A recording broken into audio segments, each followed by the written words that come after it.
This summer, coming to offices near you. From the creators of Belia Latin America and Belia China, comes a story of adventure, entrepreneurship, and smart business decisions. Belia Southeast Asia presents the Trading Desk. For centuries, trading routes have been developed between Southeast Asia and East Asia, Southeast Asia and Europe, and the United States. Meanwhile, in the other side of the planet, South America also traded with the world, United States, Europe, and East Asia. There is a flow missing, a trade route unexploited, ignored. Now is the time to open this route and to exploit it to its full potential. South America, Southeast Asia. We have to ask, why is Asia so important? Number one, size. China, 1.4 billion. India, 1.38 billion. Indonesia, 272 million. Pakistan, 208 million. Bangladesh, 170 million. Japan, 128 million. Philippines, 110 million. Vietnam, 98 million. Thailand, 69 million. Myanmar, 56 million. Korea, 51 million. Number two, the biggest middle classes in the world, hence the biggest consumption in the world. Now that's a market. That's the market of the future. Let's listen to what the most important business consultancy in the world says about the future of Asia. To discuss the future of Asia, I sat down in Seoul with Oliver Tonby, who is McKinsey's Asia chairman, Wonsik Choi, who leads the firm's Korea practice, and also we were joined on the line by Jonathan Wetzel. Jonathan is leader of the McKinsey Global Institute. He's based in Shanghai. So Oliver, Wonsik, Jonathan, thanks so much for joining and welcome to the podcast. Thank you for inviting us. Thank you for having us. Pleasure to be here. So, a phrase that I think we're hearing increasingly in the media is this concept of the Asian century. This idea that we are moving into a period where Asia is going to be maybe the dominant region economically, but maybe in other ways too. I mean, Oliver, let's start with you. What do you think? See, I do think there is something to that. Let's talk about GDP. Asia is going to be home to 50% of the world GDP by 2040.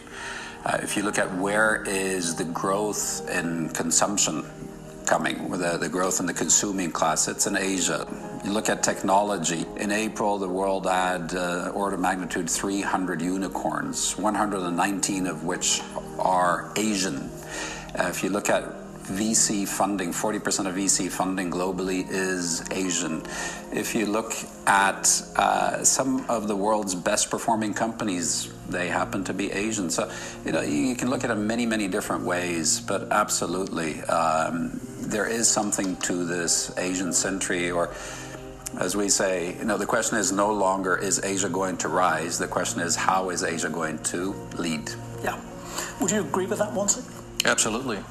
I think the Asia century is not only inevitable, but it's already here. Last 50 years, 7 countries in the world have grown at 3.5% or more in terms of GDP per capita. All of those countries are Asian countries.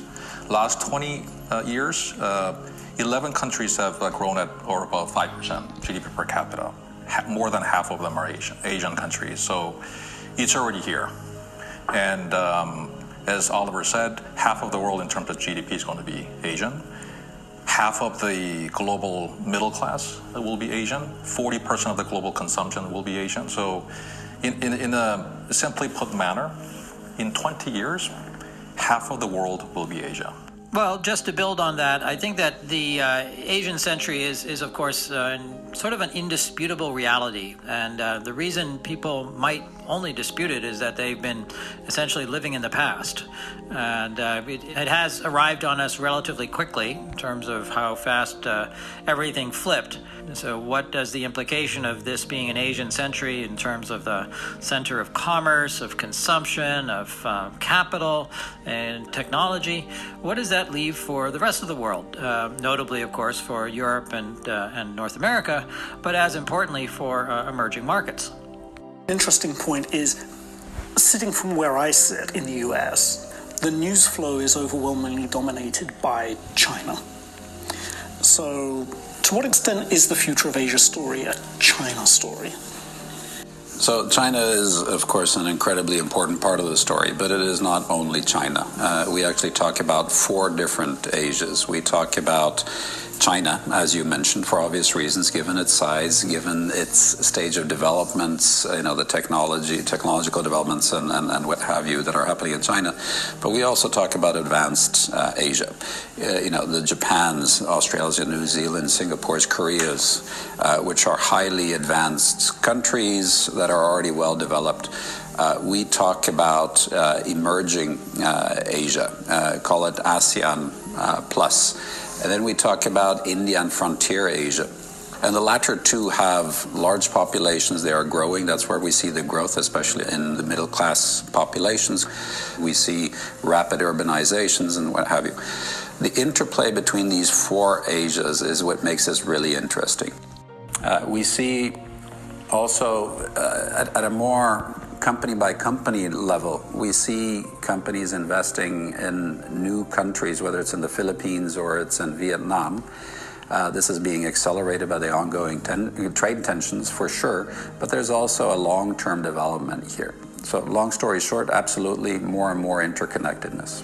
Yes, there are some interesting patterns. Of course, on the manufacturing and supply chain, we have seen, this big question of what will happen to Chinese manufacturing. And so where does that go? And over the last 10 years, we've started to finally see Chinese low-end value-added manufacturing migrate internally, but also migrate to the region and throughout the region, notably to places which have a port, which have reliable local infrastructure, which are able to provide a low-cost, labor-intensive manufacturing option.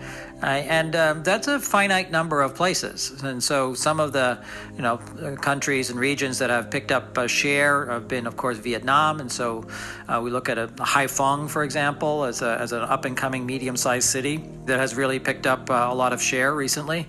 And there are others. Of course, if one goes to the Dhaka airport in Bangladesh, we see the same kinds of advertisements that we saw in China 25 years ago in Guangzhou for zipper manufacturers for the textile industry. And with investments and manufacturing technologies that are regional, some things, machines from everywhere, from Japan or Korea or China, now operated by people in Bangladesh or Cambodia or Vietnam.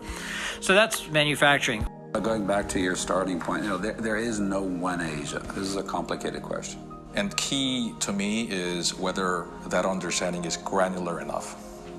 For example, beyond the Shenzhens, the Shanghais, what are the next up-and-coming cities that will propel economic growth? And what are you doing about those if you're a consumer retail, let's say, company, or even a global company that wants to establish a manufacturing basis? Did you know that Haiphong in Vietnam and Phu Quoc in Indonesia, for example, are 2 of many cities in Asia that are rapidly becoming production centers for electronic products? If you're in the sector, maybe you do. If you're not, maybe that's a level of granularity that is worth educating yourself and the rest of the management team as well as the organization so that you know Asia properly and how rapidly it is evolving versus the picture that you may have as of today. Belia Trading Desk, or BTD, based in Ho Chi Minh City, Vietnam, will be the key to open this trading route and access Asian markets. For example, let's take the exports from Peru, Colombia, and Ecuador. If BTD sells 0.5% of what Peru exports and charges 3% commission, revenue will be $3.23 million. If BTD sells 1% of what Colombia exports and charges 3% commission, revenue will be $1.87 million. If BTD sells 2% of what Ecuador exports and charges 3% commission, revenue will be $2.17 million. A grand total of $7.27 million US dollars. For Latin American imports, let's be more specific and just take India and Vietnam as examples.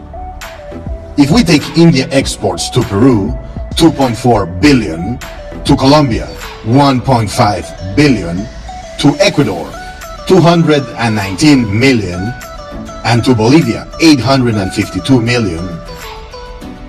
If BTD manages 0.5% of them and charges 5% commission, revenue will be $1.23 million.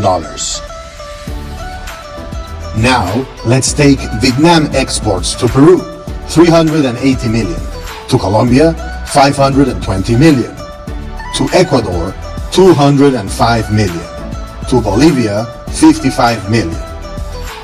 If BTD manages 0.5% of them and charges 5% commission, revenue will be $275,000. In conclusion, if BTD handles only 0.5% of India and Vietnam exports to Peru, Colombia, Ecuador, and Bolivia, and takes a 5% commission, revenue is $1.5 million. Of course, we haven't forgotten about our main partner, Yanbao. These are the potential savings for Yanbao purchasing using BTD in several categories. 1.7 million US dollars.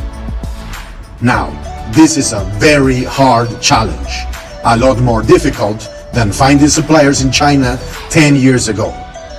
Why? Facts. Southeast Asia and South Asia are in a much lower state of development than China in 2010. There are no easy ways to find suppliers. No Canton Fair, no Alibaba. And the level of risk is much higher. We must have key partners to ensure our success. Introducing Seditex, our partner for Southeast Asia, Vietnam, Cambodia, Myanmar, Bangladesh, Thailand, run by the experienced Frank Vossen.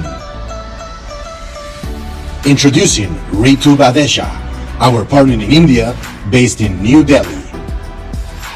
Introducing Manoj Viswanathan, our partner in India, based in Mumbai. In Latin America, BTD will need a designated seller-buyer in each country to sell Asian products and to help coordinate purchasing from local exporters. How do we finance BTD? Moving the office from Hong Kong to Ho Chi Minh will help with these costs. Operationally, we save 29,000 US dollars annually. This can pay for the new Asian resources. And let's not forget the 120,000 US dollars in benefits after taxes. And if all this is not good enough, how about we help with the inventory with intra-Asian sales?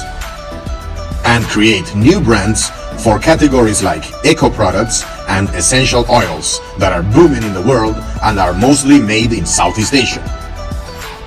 BTD will be a key to expand new business opportunities in the continent of the future. It will not be easy, but we love new challenges. We are ready to start. BTD, Belia Trading Desk, connecting with the future.